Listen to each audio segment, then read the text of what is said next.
கலையாத கல்வியும் குறையாத வயதும் ஓர் கபடு வாராத நட்பும் கன்றாத வளமையும் குன்றாத இளமையும் கழுபிணியிலாத உடலும் தலியாத மனமும் அன்பு அகலாத மனைவியும் தவறாத சந்தானமும்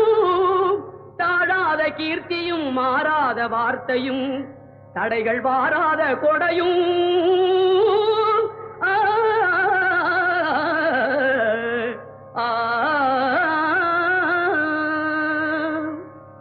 தொலையாத நிதியமும்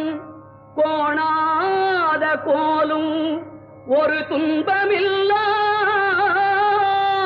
வாழ்வும் குய்யனின் பாதத்தில் அன்பும்